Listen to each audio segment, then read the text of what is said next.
Star Wars The Rise of Skywalker is set to add in new elements and aspects to the Star Wars franchise that fans have never seen before on the big screen that'll change how we view the entire Skywalker saga and the sequel trilogy. This is Mike Zero. If you guys are new to the channel, do make sure to subscribe to see future Star Wars content. So one aspect of Episode 9 that a lot of people are very excited about is, of course, not just the adventures that our heroes and villains will be going on, but it's all about the space battles, the land battles, and yes, even the lightsaber duels, which thankfully is going to be an element that J.J. Abrams will be bringing back into fruition for the final installment of this Skywalker saga. Now, these past couple of weeks or so, we've been learning a whole lot more about this film, and when it all comes down to various shot descriptions and concept art descriptions, this is where things begin to get very intriguing for Episode 9.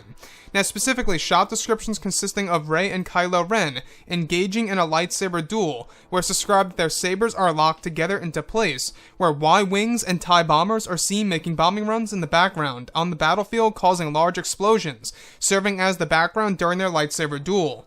It's said to be a moment in which dialogue is being exchanged between both Rey and Kylo, where Rey is trying to turn Kylo Ren to the light side of the Force by reminding him of his father Han Solo.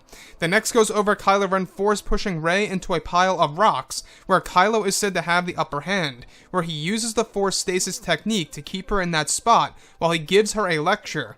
It's described that eventually Rey is able to force grab Kylo's lightsaber out of his hand, where Kylo then force grabs Anakin's, where they are now both using opposite lightsabers, where they are now using both of those lightsabers as the environment around them begins to flicker to shift to the world of Dagobah, where they are now fighting on the iconic swamp world in the original trilogy.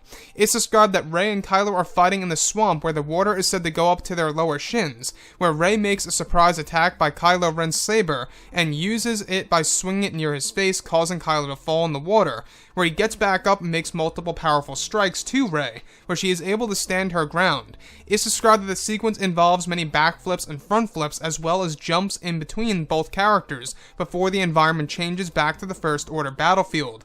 So, I want to go over a couple of parts about this, obviously, because this is yet again another one of the flash fight sequences in Episode 9. In case you guys did not know, the flash fights are going to take us through different worlds of the Skywalker saga eras, such as worlds from the prequels all the way over to the originals, and even ones in the early portion of the sequel trilogy, such as the world of Ahch-To. So what I like about this particular scene, though, is that this is a moment in which Rey is actually trying to turn Ben Solo, also known as Kylo Ren, back to the light side of the Force by use of course, mentioning his father Han Solo. So during their lightsaber duel, a lot of dialogue is going to be exchanged. There's going to be a lot of conflict here and there in order to really make it seem like it's going to be a very dramatic lightsaber duel. But before the environment begins to change, over to the world of Dagobah. Now, I don't know about you guys, but to me, I feel like that the planet of Dagobah is by far one of the most iconic worlds in the Star Wars franchise, and it only seems right for them to be doing this in this movie, and could also explain as to why we went over a swamp-like world being used at a certain point in time in Episode 9 a couple of months ago. Now, the other piece that I do want to go over is the fact that they are using opposite lightsabers. So, basically, Rey has Kylo's and Kylo has Rey's. And this is a moment in which, we have the opportunity to see, Ben Solo / Kylo Ren using the family Skywalker lightsaber. Very poetic, if you will, except he's using it for the wrong reasons in this scenario, obviously. So, this whole entire scene involves them on the First Order battlefield, first off, where a lot of Y-Wings and TIE bombers are making bombing runs in the background, causing large explosions that take place and serve as the background, visuals, if you will, while they're actually locking lightsabers together, before he begins to force push her into the rocks and the rubble and stuff like that, where he's able to use the Force stasis technique. Now, that's also known as Force freeze. It allows Kylo Ren to keep Rey in that position, and that's what leads her to take his lightsaber away from him, hence where he takes hers away from, Rey's. And this whole entire scene, guys, like I say, we do know that the flash fights are going to go through many of the worlds of the Skywalker saga. Not a lot of time will be spent on each world, obviously, because they're going to be going from one to the other.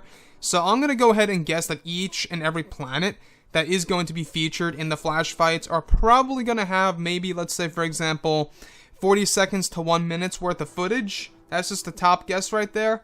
But when we look at episode 9 here, the fact that they are adding flash fights into fruition here, it's a mixture of force bonds, flashbacks, flash forwards, and a regular lightsaber duel. I really am liking how they are going back to the world of Dagobah. Again, like I say, you know, they're fighting in the actual swamp that we saw Luke Skywalker go into when he was trying to lift up his X-Wing in Empire Strikes Back. So this is yet again another nostalgic moment that is going to be a part of episode 9. When we see this, it's going to be very surreal to see Kylo and Rey fighting each other in the same exact swamp that Luke's X-Wing actually crashed into in, of course, the Empire Strikes Back. And that, to me, I think is a very poetic thing to do, you know, by JJ. And we also know that George Lucas handpicked some of the worlds that would appear in the flash fights. Anyways, guys, drop a comment below. Let me know what you think about all of this in the comments. And if you guys did enjoy the content for today, do make sure to drop a thumbs up on this video to support the channel. I thank you all so very much for the kind support, and I'll catch you guys next time.